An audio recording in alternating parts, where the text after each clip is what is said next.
Hello, Kim. I'm going to give you some commentary on your blog post too. I just wanted to tell you how astonishing and how effective your blog setup is to me.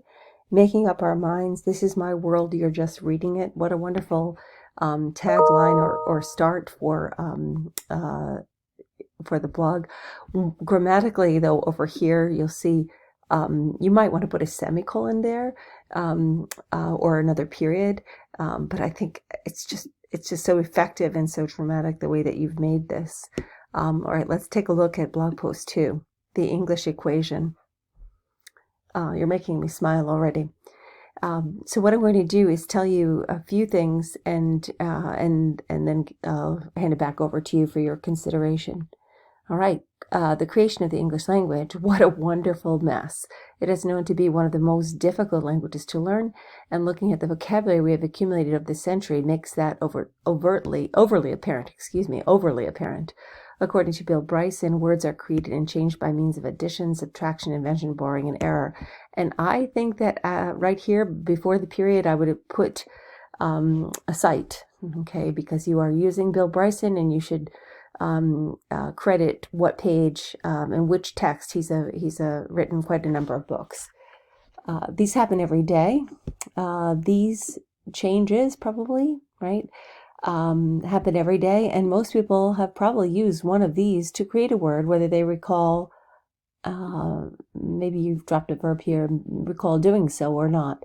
While digging into this, I found my creation of the word blazeful in an old poem, a use of addition. However, the more you look, the more you find. I think that you've dropped something in between. So you said that you found this creation of blazeful, and that's your innovation, which is a beautiful sounding word, I must say. And then before you get to the more you look, the more you find, you need some kind of transitional move, right? Some rhetorical gesture, right? Well, we could talk about choreography in language too, can't we?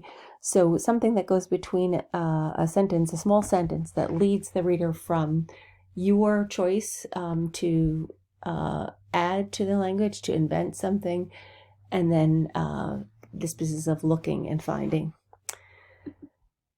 Wonderful. Once you get into this, I think that you really are having a good time with this, and I've really appreciated. There's a lot of whimsy in here, especially in this paragraph that I have on the screen.